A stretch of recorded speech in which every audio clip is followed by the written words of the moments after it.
Queremos levar a luta do sindicato para frente. Queremos reconstruir o nosso país. E não é possível fazer isso sem comunicação. E muito menos sem a participação popular neste processo.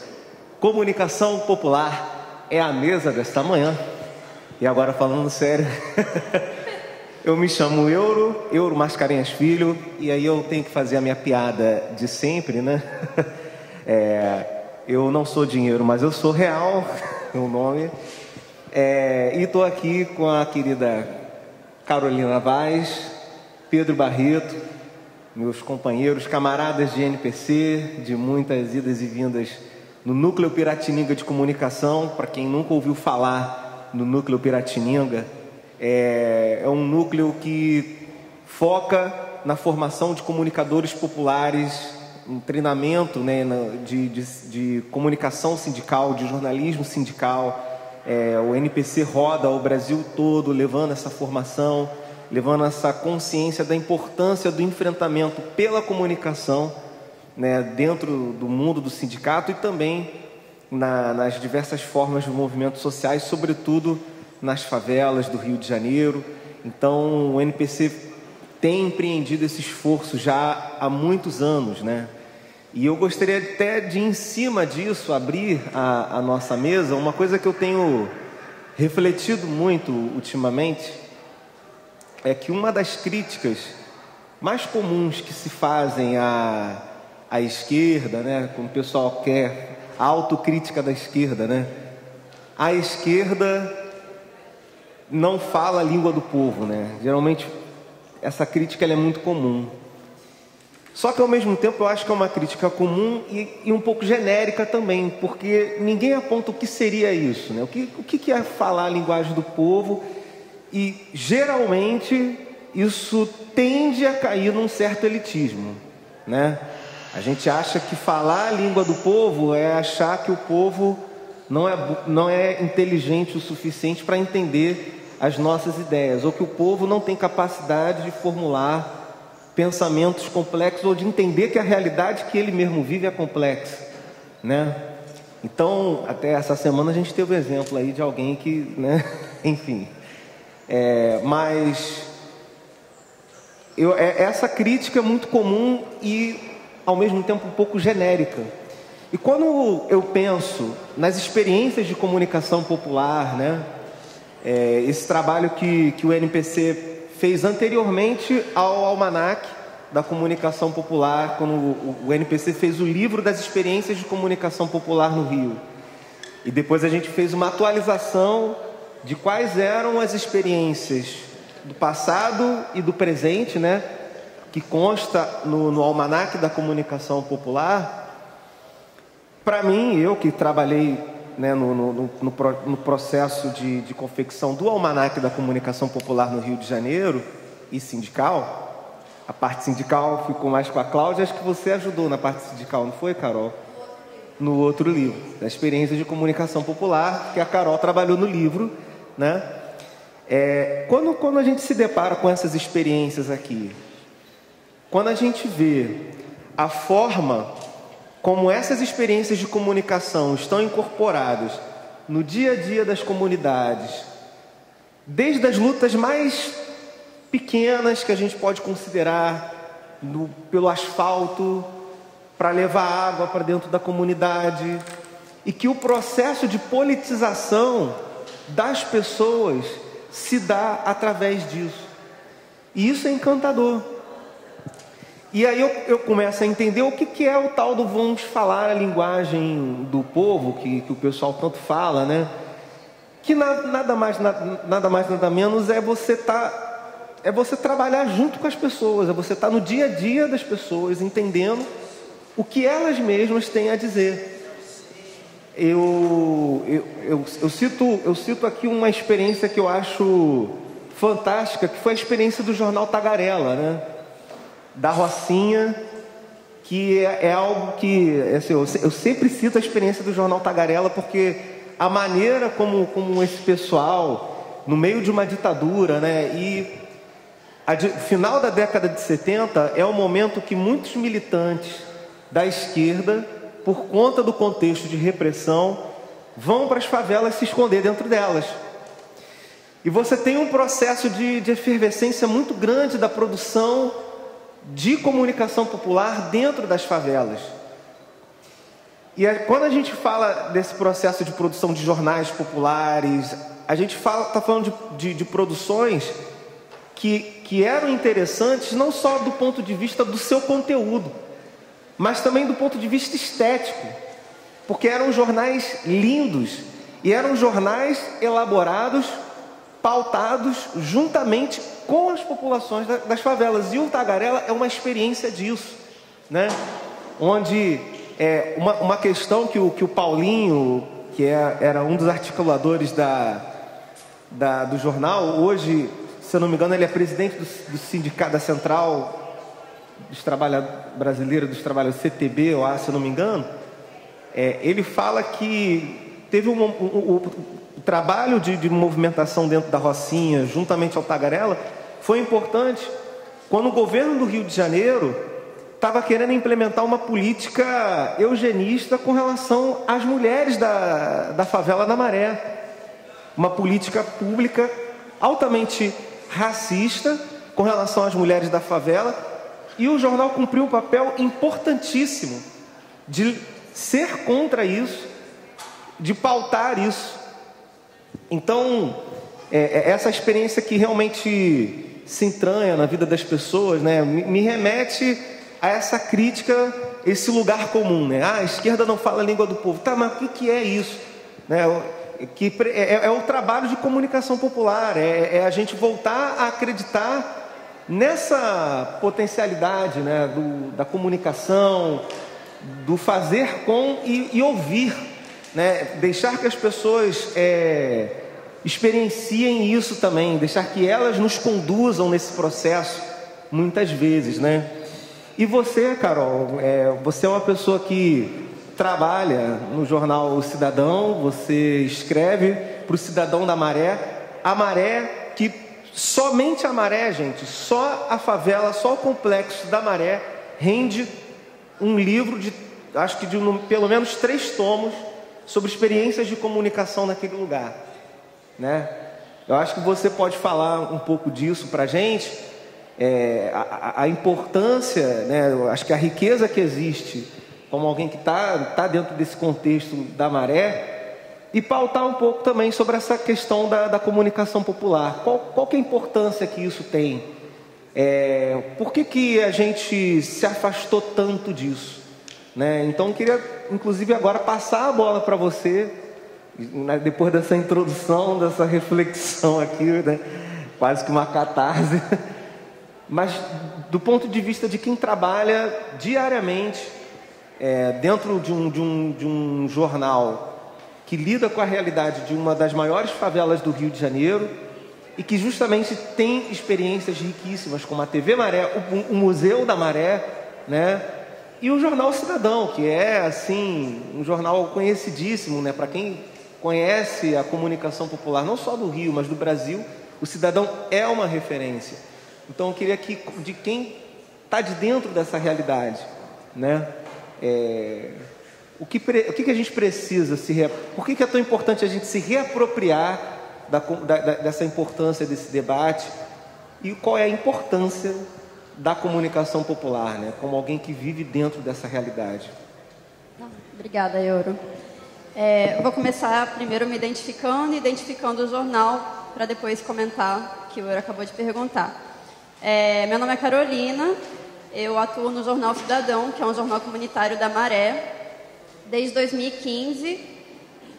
Comecei como voluntária e há 1 ano e meio eu trabalho só para o jornal e só para a instituição do jornal, que é o Centro de Estudos e Ações Solidárias da Maré, o CEASME. O CEASME é uma instituição que acabou de completar 25 anos, uma das primeiras ONGs da Maré e que resiste lá.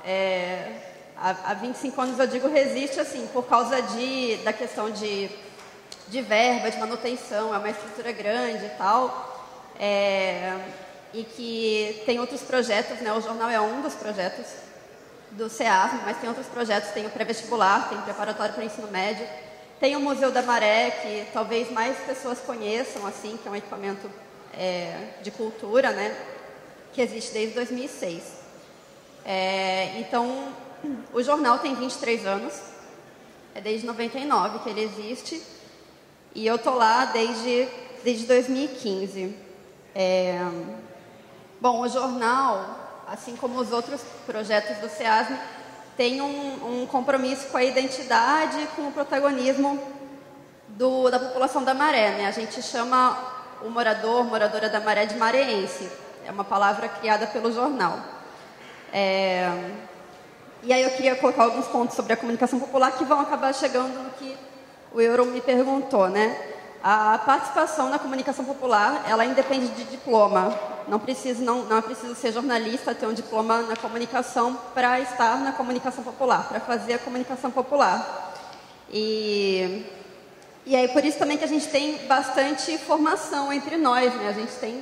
A gente tem o curso do NPC, o curso de Comunicação Popular do NPC, que é um curso que formou muita gente em todo o Rio de Janeiro. Mas a gente tem outros cursos, a gente tem outras iniciativas. Eu observo, na minha experiência pessoal, que desde o início da pandemia, a comunicação popular ganhou mais crédito. As pessoas, como a comunicação fez um trabalho muito intenso de informar as pessoas como elas poderiam sobreviver dentro da realidade delas, que é muitas vezes muito frágil, muito vulnerável. Eu sinto que desde 2020, né, março de 2020, tem havido uma atenção maior para a comunicação popular por causa disso. Aí não sei se vocês observaram isso também, né? E aí, ao mesmo tempo, existe uma quebra de paradigma para quem é jornalista. No meu caso, eu me formei em jornalismo e depois eu fui para a comunicação popular. E isso fez com que muitas regras do jornalismo, de certa forma, se quebrassem, assim, para mim, sabe? Eu tenho assim, né, os comunicadores populares, a gente tem, principalmente na comunicação comunitária, a gente tem um compromisso com as nossas fontes, que são geralmente os moradores, né? Quase sempre nossas fontes são moradores, seja porque é especialista em algum assunto. Então, a gente tem sempre uma questão do respeito.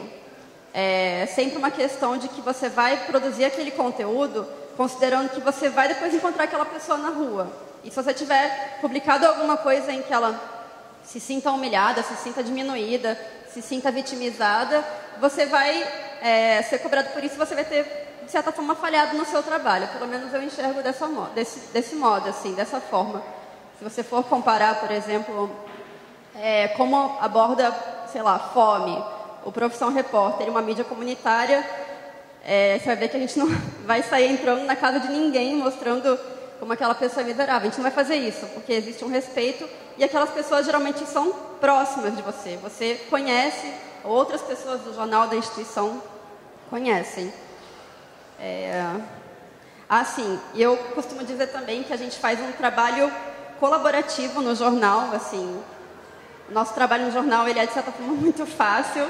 Não é fácil, assim, é só porque as pessoas ajudam muito a gente, assim. As pessoas sempre sabem indicar a fonte, sempre sabem indicar quem vai poder falar sobre algum assunto. Então, isso é muito positivo, assim. Sempre uma matéria que é publicada, ela sempre tem ali outras pessoas envolvidas que não são a repórter ou as repórteres daquela matéria, sabe? Tem as pessoas que indicaram o contato de alguém que você encontrou na rua e te deu a informação ali. Então, é sempre um trabalho colaborativo. Na nossa experiência também, as piores fontes são as autoridades, de certa forma. São as pessoas que mais se negam a falar, que mais se recusam, que mais colocam obstáculos. Assim, recentemente no Jornal Cidadão, a gente estava fazendo uma matéria sobre o início da cobrança de água pela Águas do Rio, na Maré. A cobrança de água era uma coisa que existia em algumas favelas, lá tem 16 favelas, né? Existia em algumas favelas pela SEDAI, não existia em outras.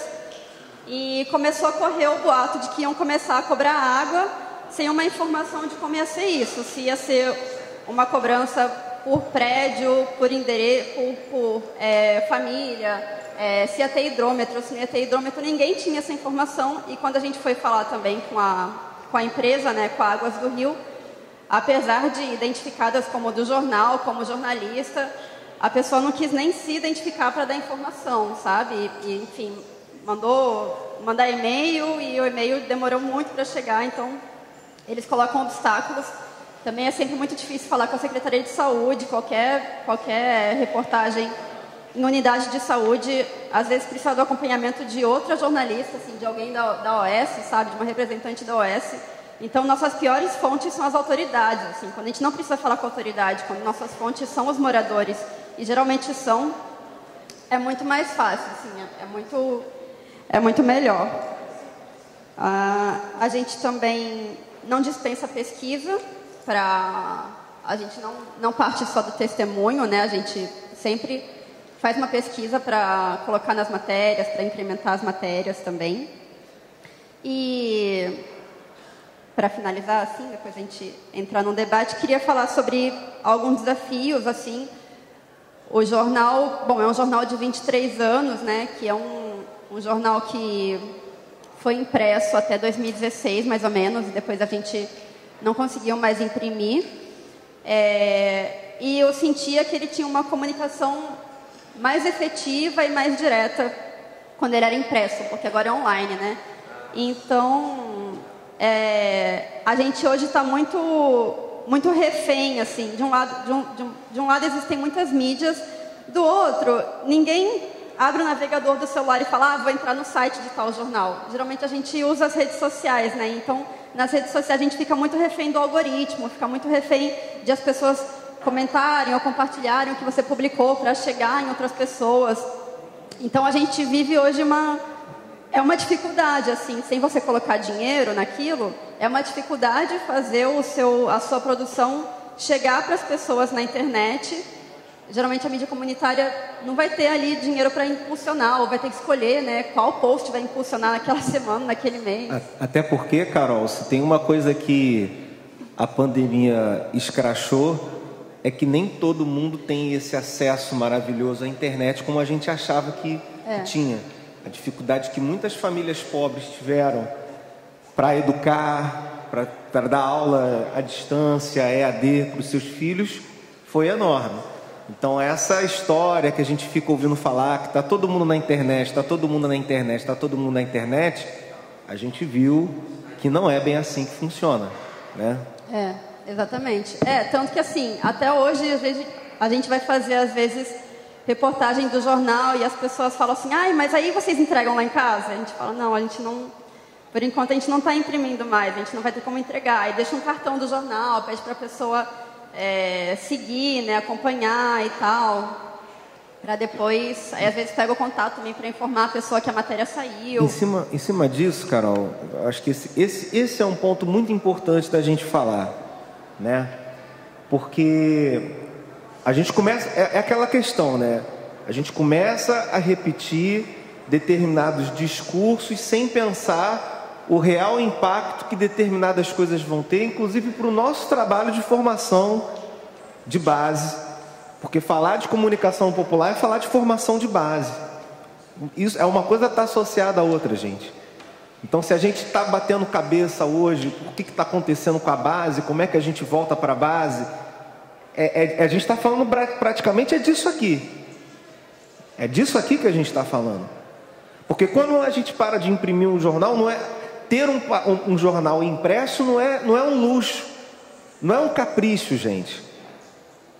É a possibilidade que a gente tem de bater de porta em porta na casa de morador e falar assim, vai ter reunião da Associação de Moradores essa semana para discutir a questão da águas da SEDAI. Vai ter reunião da Associação de Moradores essa semana porque estão querendo fechar a UPA do nosso bairro aqui. A gente está fazendo uma matéria que discute isso aí, a senhora lê, aí volta na outra semana, e aí? Leu? Li, adorei aquela matéria. Vocês escreveram muito bem, e você começa a debater política de saúde. Você começa a debater saneamento. É estratégico, gente. Então não é um luxo, não é um capricho. Quando a gente imprime um jornal como Cidadão, por exemplo, e distribui para um complexo como a Maré, a gente está tendo a possibilidade de porta em porta, na casa das pessoas, ter esse diálogo direto com as famílias. É interação. Então esse ponto que a Carol está levantando, ele é fundamental. Porque onde estão os nossos partidos para investir em projetos de comunicação como esse? Onde estão as fundações partidárias? Onde estão, inclusive, os nossos sindicatos com a sua capacidade de mobilização, de finanças? A gente sabe que está difícil, está todo mundo, né? Mas a gente tem que começar a lembrar determinados princípios do nosso trabalho, né? Então, eu não podia deixar passar batido esse ponto, Carol, porque eu acho que quando a gente fala dessas coisas, a gente consegue demonstrar o papel que a comunicação popular tem e por que um jornal impresso, a gente lutar para ter um jornal de papel, não é um capricho do pessoal do Cidadão, não, porque a gente quer ter um jornal de papel. Ah, mas vocês estão no passado. É óbvio que a gente tem que ocupar a internet, é óbvio que a gente tem que ocupar esses novos espaços, a gente não pode negligenciar eles. Mas a gente tem que entender qual a importância que um jornal de papel tem para esse processo de aproximação da base, né? E é disso que a Carol está colocando, e é isso que a Carol está colocando para a gente aqui. Então, para além da importância do papel de jornal, assim, para as pessoas realmente acessarem aquela notícia, né, materialmente, também existe muito, assim, a história do jornal, ela carrega, como os protagonistas são os moradores, as pessoas guardaram muitos jornais, assim, guardaram, e aí recortava a reportagem que a pessoa aparecia e colocava na geladeira, sabe, guardava numa pasta. Existe um orgulho, assim, até existe hoje, na internet, assim, quando a gente publica uma matéria que entrevista algumas pessoas, as pessoas republicam, depois amigos também republicam e tal, mas não é tão perene, né? Não fica tanto tempo assim guardado e que a pessoa vai poder daqui a uns anos mostrar de novo e tal. Então tinha isso, assim, tinha essa felicidade em se ver no jornal, sabe? Tinha uma grande felicidade em se ver no jornal e falar assim, nossa, olha só, eu achava que eu era irrelevante, eu estou no jornal, eu apareci no jornal, sabe? O que eu falo tem importância, o que eu vivi tem importância. E aí, inclusive hoje a gente está fazendo um quadro nas redes sociais chamado Por Onde Anda. Então a gente procura pessoas que foram entrevistadas pelo jornal há 10 anos, há 13 anos, há 15 anos e publica o que essas pessoas estão fazendo hoje, assim, o que elas viraram, sabe? O que se deu daquela pessoa ali, sabe? E aí, assim, quase finalizando para passar para o Pedro, outra coisa também em relação ao alcance é que aí nas redes sociais funciona muito para as pessoas lerem a matéria. A gente tem usado bastante o WhatsApp, porque é uma mídia que você consegue passar o link direto da matéria, né? Porque outras mídias, tipo o Instagram, assim, não tem link, não consegue clicar e sair dali. E a própria rede, ela tenta impedir de todo modo que você saia de dentro dela. Quando você está usando o Instagram, quando você está usando o Facebook, tenta de todo modo que você não saia dali. Não saia daquele acesso, né? Não deixe de colocar seus dados ali. Então a gente tem usado o WhatsApp para distribuir as notícias, assim, para ter mais leitura. E nas redes sociais a gente tem usado vídeos, né? E aí, às vezes, quando você vê um vídeo de um minuto no Instagram, você não sabe que levou-se horas para produzir aquele vídeo, porque envolve pegar trechos de outro vídeo, colocar legenda, colocar uma arte, pensar, né, criatividade, para aquilo ficar criativo. E aí, claro que assim, a pessoa assistir o seu vídeo de 1 minuto, ela está está consumindo o seu conteúdo, ela está consumindo o seu trabalho, ela está valorizando o seu trabalho. Mas o vídeo pode ter muito mais acesso do que a matéria que tem ali, enfim, né, todo o conteúdo, 7 parágrafos e tudo mais. Então a gente lida com esses desafios, né, de tentar fazer as notícias chegarem para as pessoas quando existem muitas notícias o tempo todo, né, correndo, e a pessoa tem que escolher ler a sua e ir até o final e lidar também com esses obstáculos das redes, né? Eu acho que é isso, só finalizar sobre alguns outros obstáculos atuais. A gente tem uma dificuldade em ter um voluntariado dedicado para os jornais comunitários, e eu acho que isso vai muito da juventude precisar trabalhar, né? Precisar estar dedicando o seu tempo a trabalhar, a ter uma renda, ajudar na família, ou a própria, né, jovens que não dependem, não fazem coabitação com família e tal, e estão aí sobrevivendo, né, sozinhos. Então essa coisa da juventude que trabalha cada vez mais cedo, isso atrapalha o voluntariado em todas as áreas, inclusive no jornalismo comunitário, por mais que queiram, por mais que às vezes as pessoas queiram, né? Tem isso. Em relação a... Bom, dinheiro é um grande problema, né? Dinheiro é sempre um problema na comunicação comunitária. E os editais, geralmente os editais, os projetos que ajudam, né? Que financiam para você executar alguma coisa na comunicação comunitária, eles têm poucos recursos para recursos humanos. Eles geralmente não deixam que você dedique uma grande parte daquele dinheiro a pagar pessoas. E aí essas pessoas, que vão dedicar uma parte do tempo delas para executar aquele projeto, também precisam trabalhar para ter uma renda que permita que elas sobrevivam, né? É isso. Acho que depois a gente segue no debate. Obrigada, gente. Maravilha. Obrigado, Carol. Pedro, antes de seguir contigo, eu vou puxar um negócio que a Carol falou para trazer para você. Eu só queria compartilhar um exemplo, um spoiler que está no almanaque da comunicação popular e sindical. Quem quiser, está ali na editora da NPC, assim como o livro do Pedro também está, e o livro que a Carol escreveu de experiências de comunicação também está. Durante o período pré-Copa, pré-Olimpíadas, o Rio de Janeiro viveu toda aquela tensão das remoções. Não só a tensão, mas viveu as remoções, né? Uma das comunidades que foram visadas para esse processo foi o pessoal da comunidade da Formiga, que é vizinha ao Morro do Borel, praticamente de frente ali.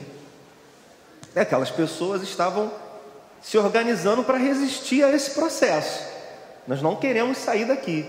Nós queremos pertencer, nós queremos permanecer nesse lugar onde a gente está. E a forma que eles encontraram de mobilizar, né, que a Associação de Moradores da Favela da Formiga encontrou, foi fazer um jornal. Mas eles tinham um porém. Poxa, uma grande parte dos nossos moradores são analfabetos, não sabem ler. E aí? E aí que eles organizavam leituras coletivas. Olha que barato. Eles organizavam leituras coletivas, eles se organizavam para que os moradores que sabiam ler, lessem para aqueles que não sabiam ler, e assim envolver o máximo de famílias e de moradores nesse processo de resistência. Então, só mais uma experiência que reforça, né, algo que a gente acha que pode ser um capricho, que pode ser um luxo, e que não é bem assim. Pedro, uma coisa que a Carol falou, que eu achei bem interessante, que eu acho que pode ser um ponto para a gente começar a dialogar contigo. Ela falou assim, o jornalismo popular, a comunicação popular, ela começou a ganhar, teve um crédito muito grande, né? Principalmente pelo trabalho que desempenhou nesses últimos tempos aí pandêmicos, com informação, com checagem, trazendo para as pessoas como que elas podem se proteger, se resguardar, mobilizando campanhas de alimentação para dentro das próprias favelas, né? A Maré, por exemplo, teve a Frente da Maré, que trouxe uma mobilização muito grande. Eu acredito que esse crédito, na verdade, Carol, ele vem até anterior à pandemia. Eu acho que ele vem desde ali das manifestações de 2013, né? Que a questão do mediativismo começou a ganhar um peso muito grande, né? A mídia ninja vai aparecer nesse contexto também, né, uma mídia alternativa. E um discurso que eu comecei a reparar na mídia burguesa, na mídia empresarial, é o discurso de que, ok, já que tem um jornalismo alternativo, o jornalismo popular existe, o jornalismo alternativo existe, mas nós somos o jornalismo profissional. É uma coisa que eles começaram a bater na tecla nos últimos anos, que eu acredito que é uma tentativa de diferenciação dessa coisa que ganhou impulso das mídias alternativas, da estética popular, né? Não, mas quem faz o jornalismo sério, o jornalismo profissional, é o William Bonner. E aí, Pedro, você fez um trabalho muito interessante, o seu livro, Notícias da Pacificação, vai analisar justamente o discurso do jornal O Globo sobre as UPPs. Você vai justamente analisar o comportamento desse autodeclarado jornalismo profissional num projeto de militarização da vida das favelas, que tinha com o intuito de pacificar, né, a vida das favelas, mas o que a gente viu, na verdade, foi o oposto disso. E você fez um trabalho de análise de como foi, por exemplo, o comportamento do jornal o Globo, dos principais jornais cariocas, mas, sobretudo, você focou muito na forma como o jornal o Globo retratou isso. Então, foi quão profissional foi esse jornal no tratamento da implantação das unidades de polícias pacificadoras, né? Quais os pontos que te chamaram mais atenção nesse processo de avaliar criticamente a forma como as UPPs eram retratadas no nosso querido jornalismo profissional? Pergunta de banco, hein, Luiz? Caramba, deixou aqui. Bom, então, primeiramente, bom dia a todas e todos. Queria agradecer o convite de estar aqui, o privilégio de estar compartilhando essa mesa com o Euro e com a Carol, e de estar falando um pouquinho sobre esse tema tão importante para a gente, né? A gente vê que mais livros, menos armas, né? Num momento do país bastante complicado, né? Em que o atual ocupante da presidência da República tenta inverter essa lógica, mas a gente espera que seja por pouco tempo que ele ainda ocupe esse lugar. Mas eu vou tentar responder a sua pergunta e tentar fazer uma ponte com a primeira questão que você falou, como falar a língua do povo. Eu acho que as coisas se imbricam aí, né? Bom, então, primeiramente, me apresentar. Meu nome é Pedro Barreto, eu sou jornalista há 22 anos. Estava até falando com o Alex, né? Fui estagiário da TVE, conheci o Alex lá em 99, 2000, participei da cobertura do sequestro do ônibus 174 no Jardim Botânico. A gente estava lembrando do Celso Sabino, cinegrafista, saudoso cinegrafista da TVE, extinta TVE, que fez o registro da imagem do Sandro entrando no camburão da polícia. Pouca gente sabe disso. Que desmontou a farsa da polícia militar, dizendo que o Sandro tinha trocado tiro e que ele teria sido morto, alvejado pela polícia militar. E a imagem do Celso Sabino, esse profissional de jornalismo que pouca gente conhece, imagino ninguém aqui deve ter ouvido falar o nome dele, foi que desmontou essa farsa e que atestou que o Sandro foi morto asfixiado pelo coturno de um policial militar dentro do camburão da polícia, naquele sequestro. E ele já estava dentro do camburão dominado pelos policiais, e mesmo assim ele foi morto asfixiado pelo policial. Sabino presente, exatamente. E fazendo só essa introdução, esse nariz de cera, para dizer da importância, né, da gente falar sobre jornalismo, falar sobre os profissionais de jornalismo que são pouco ou nada conhecidos, né, pelo público. E a gente está falando aqui também sobre comunicação comunitária, o trabalho do Euro, da Carol, que são... O Euro, para mim, é um exemplo, né, que eu conheci no curso de extensão. Atualmente sou professor de comunicação, de direitos humanos, de relações internacionais do NEP-DH também.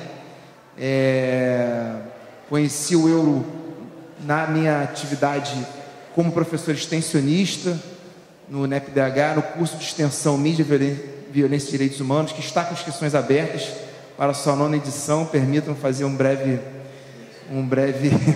propaganda, inteiramente gratuito. Procurem nas redes sociais do NPC, que é nosso parceiro institucional, com muito orgulho. Então, a importância do Euro, que domina a técnica, né? O Euro, você é um profissional importantíssimo para a comunicação comunitária, o cara que domina a técnica da comunicação e que faz esse trabalho que é importantíssimo de falar sobre comunicação e de fazer comunicação também de uma forma atraente, de uma forma leve, né? E apresentando pontos importantes para serem debatidos.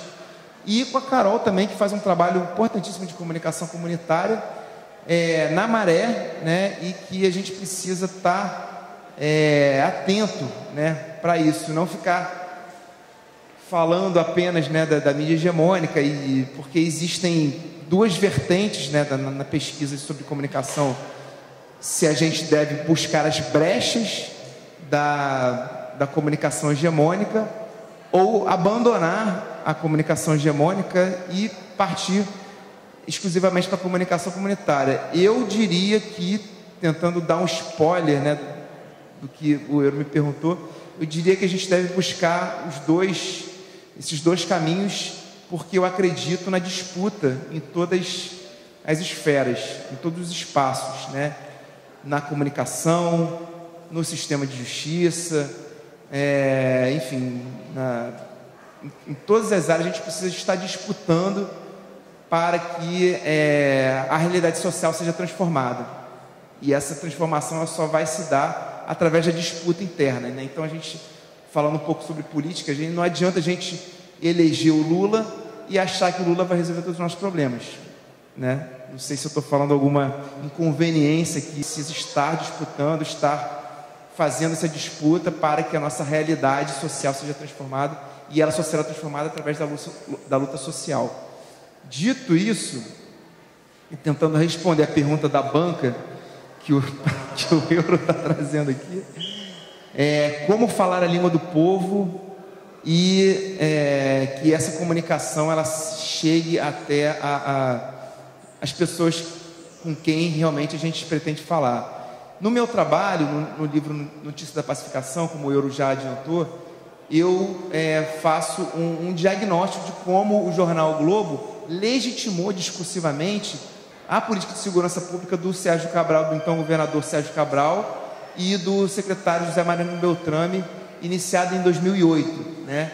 E falando muito brevemente das conclusões desse trabalho, esse discurso ele procura estimular o medo na população, principalmente no leitor do jornal o Globo, que é um leitor de classe média, branco, e que lê o Globo e acredita naquele discurso, legitima e pauta aquele discurso nos seus ambientes, né? Na mesa de bar, no jantar de família, nos ambientes profissionais, acadêmicos, etc. E esse medo, né, que é estimulado por esse discurso, é o que justamente legitima a violência estatal contra a população negra, pobre e periférica, né? Então, o discurso predominante sobre as UPPs, publicado no jornal o Globo, que eu analisei de 2008 até 2016, é um discurso legitimador dessa violência estatal e que oculta, por outro lado, outros discursos possíveis. Daí o título, Outro Olhar Possível. Por exemplo, que denuncia a violência estatal ou que problematiza a questão da violência através de uma explicação estrutural. por que aquele jovem buscou o caminho, por exemplo, do comércio varejista de entorpecente e não outros caminhos?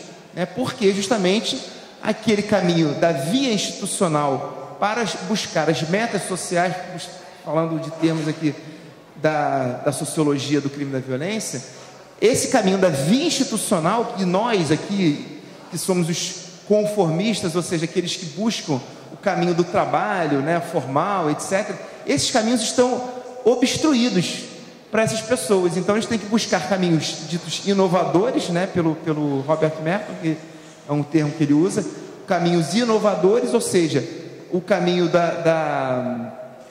do comércio varejista de entorpecentes, que é o caminho que lhes resta. E aí esse caminho, ele é criminalizado e ele é legitimado que esses jovens sejam mortos pela polícia ou sejam encarcerados. E daí a gente ter 800 mil pessoas presas no Brasil e dos dezenas de milhares de pessoas assassinadas no Brasil, sejam 70 e tantos por cento, quase 80% sejam negros e periféricos.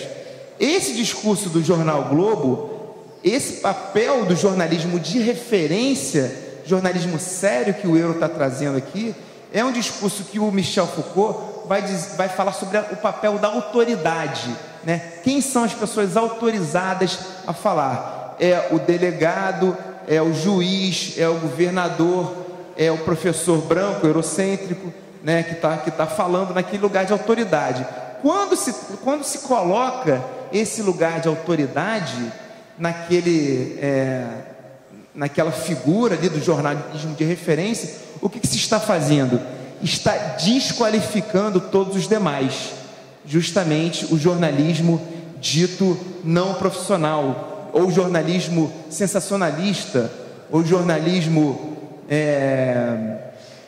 comunitário, popular, independente, Então o Foucault vai falar isso, vai falar sobre esse lugar de autoridade do jornalismo, e é justamente isso que esse jornalismo procura fazer.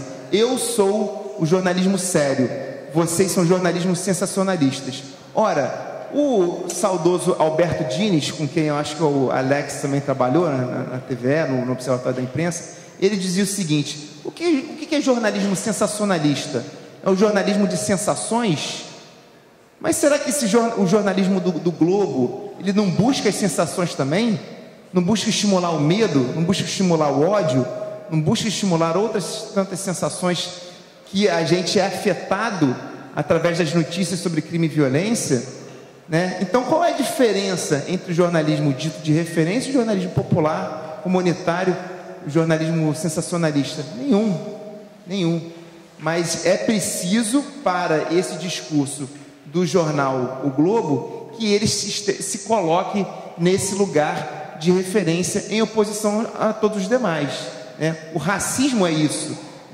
O Frantz Fanon vai dizer isso. Quem criou o racismo, quem criou o negro, a figura do negro, foi o branco, porque ele precisa se colocar no lugar de autoridade do branco, através dessa oposição com o negro. O negro é aquele que tem a sua voz silenciada, e o branco, ele se alça a um lugar de autoridade ao fazer essa dicotomia, fazer essa oposição aí, Então a gente está falando aqui de racismo, mas estamos falando também de comunicação, e as coisas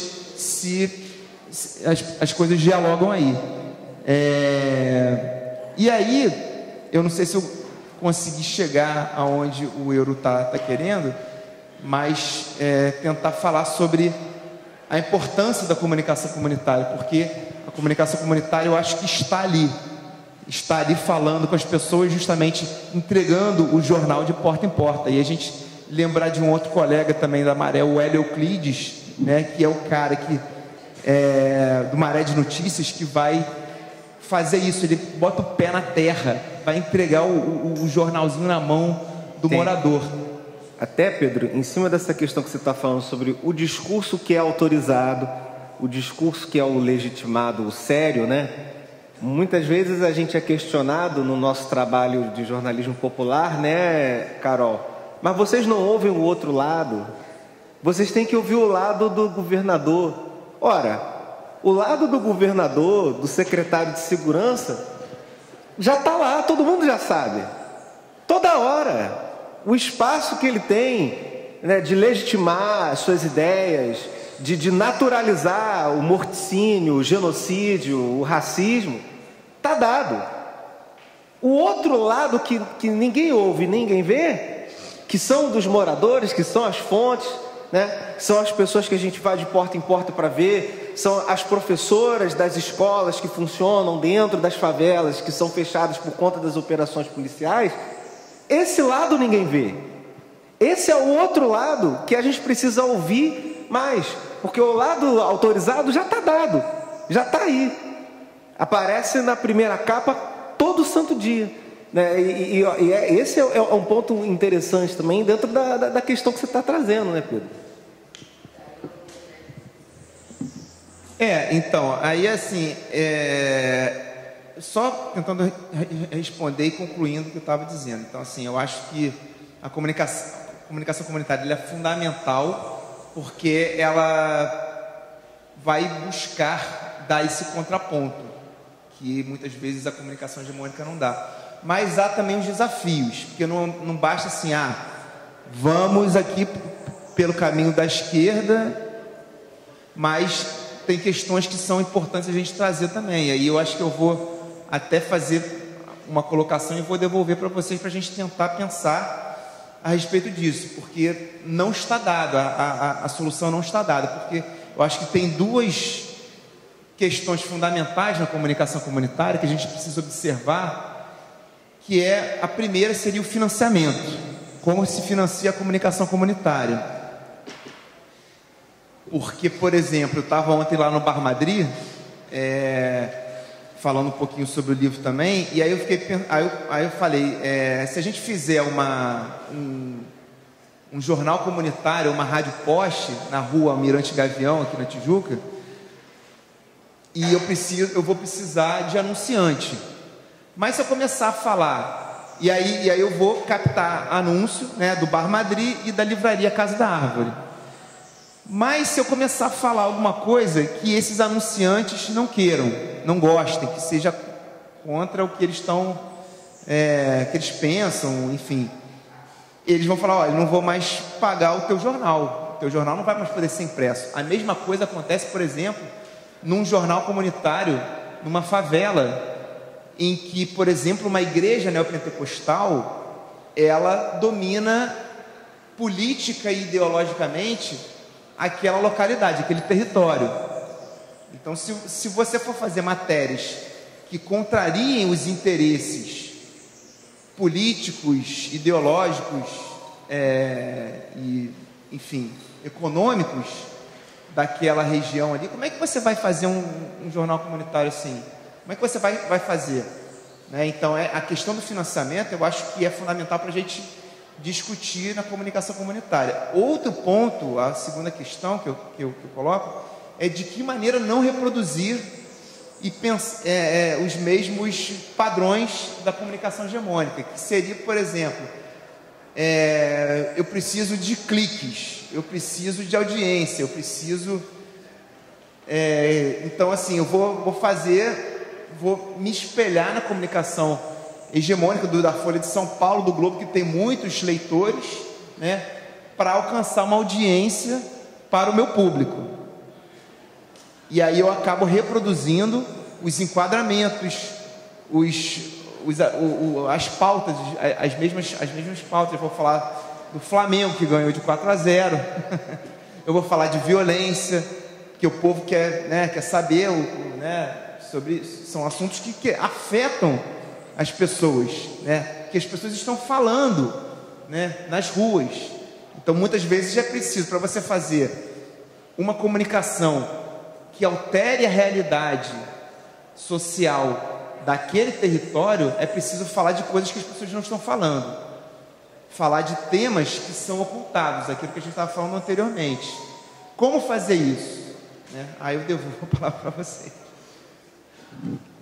A gente vai aproveitar que o Pedro lançou a questão para a mesa, para que vocês também possam lançar questões para a gente. Então a gente vai abrir temos um bom tempo. Então, 5 primeiras perguntas que forem feitas, já temos ali um camarada ali, tem um camarada aqui na frente também. Eu não sei como é que está funcionando o sistema, você vem aqui na frente falar e aí faz a pergunta, né? Importante falar no microfone aqui que a gente está registrando ali na mesa. Seu nome, por favor. Meu nome é Marcelo Miranda, eu sou da direção aqui do sindicato e sou do Instituto Telecom. Houve umas coincidências aqui, eu vou fazer uma pergunta. Houve umas coincidências, marca meu tempo que eu falo demais para não atrapalhar. A Carolina, né? Eu estava até comentando com a Irani, que na época era... fez a contabilidade em relação a um trabalho que nós fizemos junto da Maré, do SEASM. O Instituto Telecom implantou um telecentro lá no SEASM, né? Muito tempo, tem uns 10 anos, tem não? Mais de 10 anos. E eu pego esse aspecto, que são muitos pontos que vocês colocaram. Primeiro para dizer o seguinte: a nossa especialidade do Instituto Telecom, a gente escreve toda semana, nós temos essas mesmas dificuldades. Eu sempre falo que nós temos 17 leitores, né? O Instituto, brincando com aquela coisa eu esqueço aquele cara que era do JB, ele falava que tinha 17 leitores, eu brinco com isso também. Arthur Chechel? Então foi esse. E é uma dificuldade muito grande, é isso que eu queria compartilhar. Trazer pessoas para poderem ler. A gente escreve desde 2009 até hoje, são, 13 anos. Como fazer que as pessoas prestem atenção em temas que as pessoas não estão, elas precisam daquilo, ao menos a gente de forma arrogante acha que elas precisam, né? Que é diferente da pauta, como o Pedro colocou, que é a pauta colocada pela mídia hegemônica. Por exemplo, a mídia hegemônica vende a ideia de que a banda larga, né, que é uma das questões que a gente trabalha o tempo todo, está universalizada. Aí vem a pandemia para desmentir. E aí o que a gente queria deixar primeiro aqui para vocês é o seguinte: o Instituto Telecom, isso que a gente escreve é institutotelecom.com.br, tá? E se vocês tiverem interesse nos temas de telecomunicações, que pode ter uma certa interseção, transversalidade, né, com os temas que são trabalhados nas comunidades, nós estamos abertos para fazer esse debate. Vários pontos que foram levantados aqui são as dificuldades também do Instituto Telecom, por exemplo, a questão do financiamento, né? Num novo governo, e o Pedro colocou muito bem, nós não podemos, obviamente, é uma ilusão completa achar, elegeu Lula, nossos planos acabaram, nem as organizações tabajaras, né? Não dá. Até que nós vamos ter uma Câmara e um Senado, não é que eu queira, predominantemente conservadora, e nós vamos ter que batalhar pelas verbas públicas. Nós temos que ter financiamento, sim. Nós temos que ter dinheiro público para financiar o jornalismo comunitário. Nós fizemos um curso lá. Eu fui, até 2014, fui assessor do deputado federal Jorge Bittar, na área de telecomunicações. Aí nós fizemos um trabalho de jornalismo comunitário lá no Jacarezinho, né? E o trabalho que o pessoal fez foi muito legal, né? Foi fotografia, foi um trabalho de fotografia. Eles fotografavam a comunidade, a gente reproduzia aquilo no jornal mesmo e distribuía às pessoas.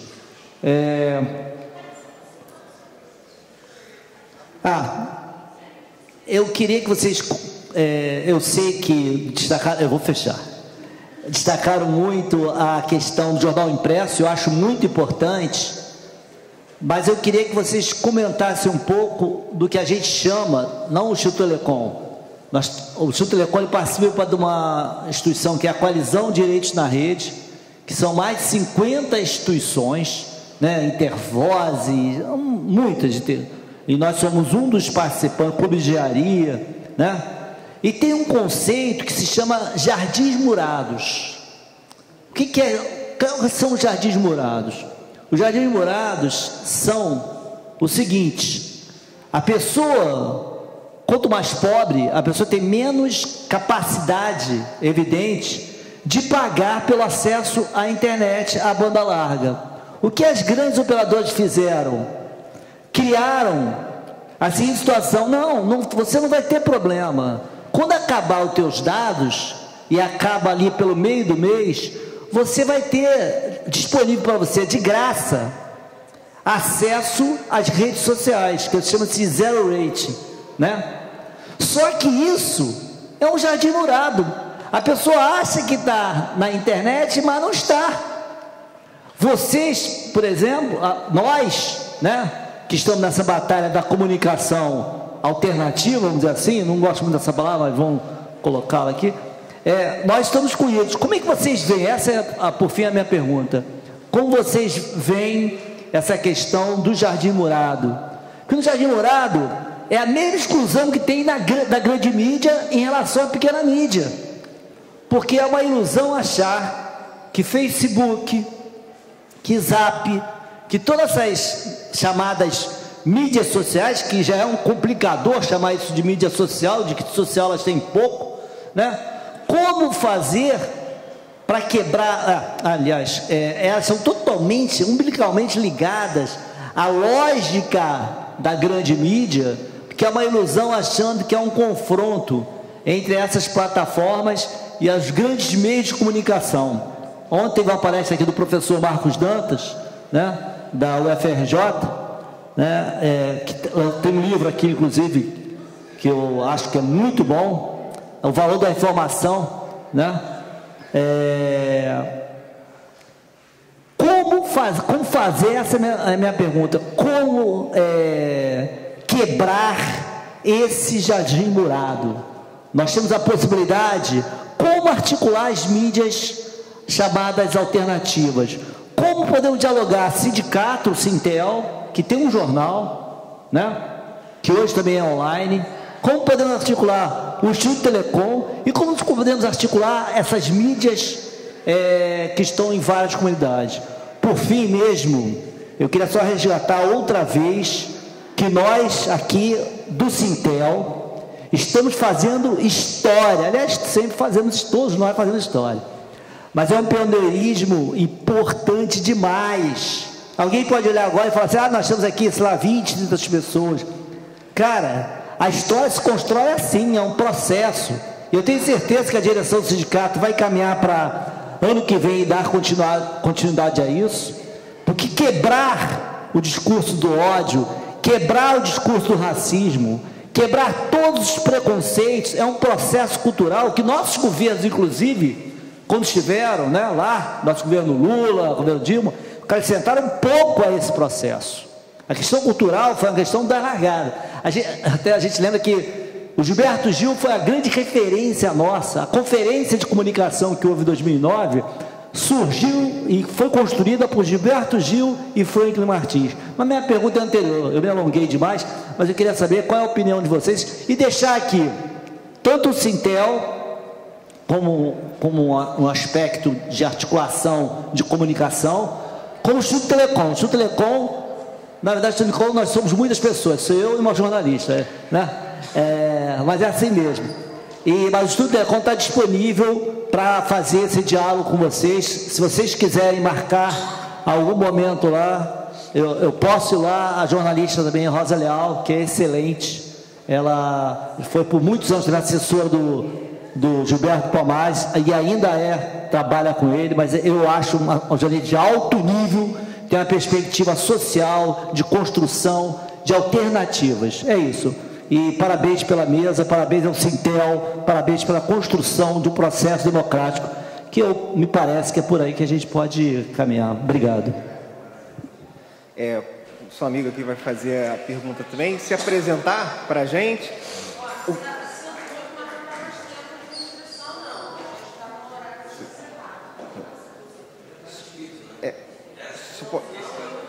Pode fazer sóessazinha? Então, beleza, querido, vamos. Bem, eu me chamo Celso Giovannini, eu sou diretor aqui do Sintel também, como o Marcelo Miranda. O que acontece? As mídias estão por aí. Agora, o jornal impresso sempre foi fundamental. Pelos recortes, pela lembrança, por tudo isso. Aqui também guarda, mas não é o jornal.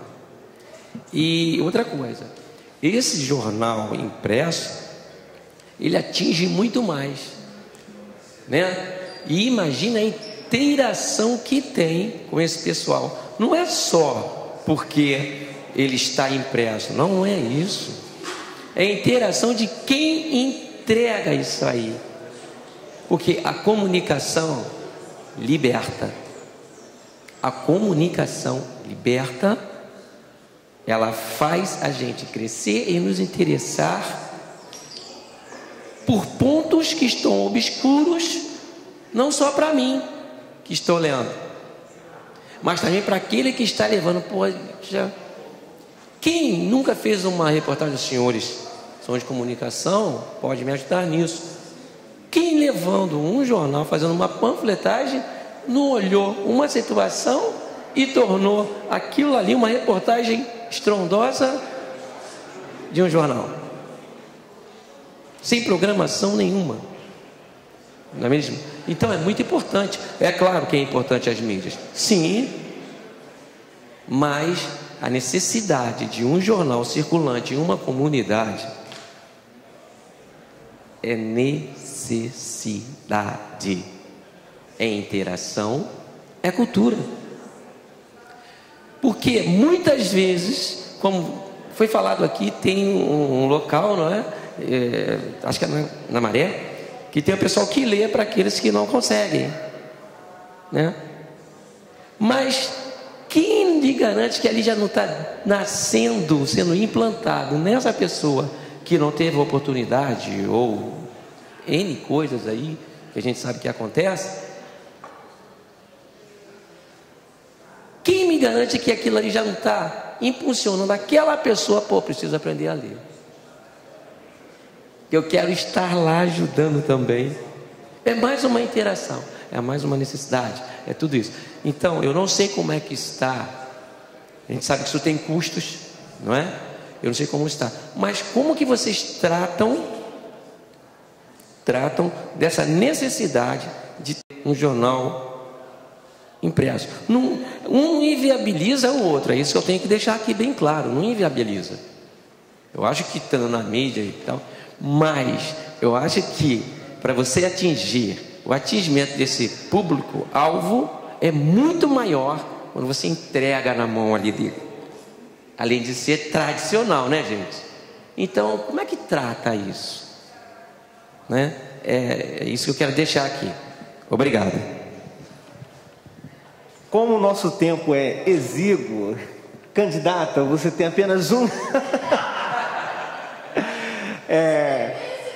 Eu acho que a questão que a gente não vai, obviamente, não vai conseguir esgotar, responder todas as perguntas, mas eu acho que deu para ver que o cerne das perguntas, e o próprio Pedro lançou para a gente anteriormente, é o financiamento. Eu acho que esse é o ponto que a gente pode tentar responder aqui para fechar essa mesa.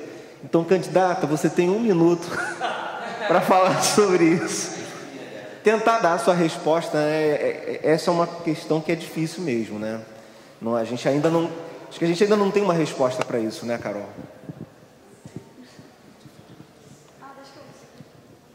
Não tem, é muito, assim, muito difícil a questão do financiamento, principalmente quando você quer imprimir aquele jornal assim, mensalmente, né, ou bimestralmente, ou a cada 2 semanas, que é mais pretensioso ainda. É muito difícil, você tem que ter realmente uma verba reservada, assim, né? Falando de dentro de uma instituição, que é a minha posição, a gente tem várias fontes de verbas, né? Assim, a gente tem apoio internacional, tem emenda parlamentar, tem várias fontes, assim, e aí tenta alocar, só que é muito difícil, porque a gente está sempre tentando alocar pagamento das pessoas, assim, tentando ter mais, é muito difícil, assim, quando você precisa pagar pessoas você colocar aquele dinheiro em equipamentos, ou em impressão do jornal, enfim, em coisas materiais, até softwares e tal, que hoje também é importante. Então, eu até vejo a publicidade como um caminho, como o Pedro colocou, mas é um caminho difícil porque a publicidade também é feita nas redes sociais, né? Hoje, qualquer comérciozinho, assim, consegue fazer. Tem sua rede social e consegue aparecer, né? Consegue se mostrar e tal. Então, eu não sei, assim, utopicamente eu acredito num fundo de financiamento para impressão de jornais comunitários, de jornais populares e tal. Concordo com o Marcelo que o governo deve ter sua parcela de participação, inclusive porque a gente às vezes aborda, né, projetos do Estado, mais alguns que parecem benéficos às vezes e tudo. É um pouco que eu penso sobre isso, mas queria comentar rapidinho sobre a questão dos jardins morados, que ele falou, né, sobre os aplicativos que existem e fazem você não gastar os seus dados de internet. Eles existem para você ficar naquelas redes e você não sair delas, que faz com que você também não vá ler as matérias do jornal, por exemplo. E o Euro tinha falado mais cedo, um pouco antes, sobre o acesso à internet realmente não ser universalizado. E eu queria contar para vocês que ele não só não é universalizado, como ele hoje tem grandes obstáculos em várias favelas. Se vocês pesquisarem, por exemplo, isso acontece em São Gonçalo. A violência armada está controlando o serviço de internet. Por mais que você queira colocar na sua casa um Wi-Fi da Vivo, da Oi, da Claro, tanto faz, não pode. Eles não vão deixar entrar, entende? Então, essa questão da internet, ela está realmente muito grave nas favelas. As pessoas não estão conseguindo ter Wi-Fi por mais que possam pagar, por mais que queiram, e elas estão reféns dos dados móveis e estão reféns dos aplicativos, porque se você não ficar naqueles aplicativos que não gastam os dados, você vai rapidinho gastar os dados que você tem no mês. Isso realmente é uma coisa muito séria, assim, e que aí, infelizmente, quando fala de violência, é muito mais difícil de resolver e de pensar em soluções. Vou tentar resumir. O tempo urge. Um minuto, candidato. Vou resumir aqui. Não, tranquilo. Sobre quando eu comecei a trabalhar com jornalismo, a internet estava começando. Eu tenho cara de garoto, mas tenho estrada aí, tem 22 anos como jornalista. E a gente tinha essa ilusão, né, de que a internet fosse democratizar a comunicação, que fosse acabar com a concentração de poder político-econômico das grandes empresas de mídia comercial, convencionais, né? E aí eu vou concordar com você quando a gente fala da importância do jornal impresso, mas não é apenas pelo valor afetivo do papel aqui, também, mas é principalmente pela estrutura de hierarquia da notícia. Porque você pega a página de um jornal impresso, tem ali o título, depois as matérias principais com as letras garrafais, né, em tamanho maior, né, com a foto e tal, e você vai chegando embaixo, aquela letrinha pequenininha, né, os assuntos que não devem dar muita importância, né. Normalmente é algum assunto de corrupção, do Bolsonaro, não sei o que, né, fica pequenininho ali, né. E ali quando o PT rouba, né, aquele duto grandão ali, fica... Enfim, mas aí a internet chegou, o que aconteceu? Twitter, né? Quais são os trend topics de hoje, né? Número 1, Flamengo 4-0. Número 2, não sei o quê. Né? Então, assim, a estrutura da hierarquia da notícia não se alterou. Então, assim, as plataformas reproduziram a mesma estrutura de hierarquia que dão visibilidade para os mesmos temas. Então, será que o problema é a plataforma? Ou será que o problema é a concentração de poder político-econômico nas mãos de empresas? Porque hoje em dia não temos mais a Globo, o Estado de São Paulo ainda tem um grande poder, mas hoje em dia nós temos Amazon, Google, o WhatsApp foi comprado pelo Facebook, né? A mesma empresa, pois é. Então, assim, concentrou mais ainda o poder. Então, assim, são grandes empresas chamadas Big Techs que detêm o poder, né? Então, assim, tentando resumir, já que o nosso tempo é curto, o problema não são as plataformas. O problema é o capitalismo, como vocês conhecem. Então, mãos à obra. Para a gente encerrar, eu queria colocar os meus 2 centavos nisso, e vou ser rápido mesmo. Eu tenho considerações sobre a questão de financiamento, eu tenho algumas ideias sobre isso. Mas eu acho que a principal ideia que a gente tem que começar a pautar enquanto esquerda, e esse debate desapareceu das nossas bandeiras de lutas, a democratização dos meios de comunicação, gente, é isso. A gente precisa voltar a lutar por isso, pela democratização da comunicação. Isso precisa voltar a virar pauta. Isso tem que ser um norte para qualquer governo de esquerda que a gente queira colocar no poder. Isso precisa ser uma bandeira importante. Isso precisa voltar a ser pauta em qualquer fórum, em qualquer seminário, em qualquer simpósio, feira, festival que a gente fizer. A democratização dos meios de comunicação é fundamental. Nós não podemos continuar a ser refém deles, nós não podemos continuar a ser refém das plataformas. Nós precisamos criar as nossas próprias infraestruturas de telecomunicação, nós precisamos apoiar as experiências de comunicação as mais diversas possíveis, porque o Brasil é um país diverso, é um país de dimensões continentais, e essas representações que a gente tem aí não nos servem, tanto no seu conteúdo político, quanto na própria estética mesmo. Então, acho que a grande sugestão que eu tenho para dar nesse sentido, para a gente começar a falar sobre isso, é a gente voltar a pautar a importância da democratização dos meios de comunicação, do financiamento das mais diversas experiências de comunicação audiovisual de norte a sul do nosso Brasil. É isso, gente. Muito obrigado pela participação de todos vocês.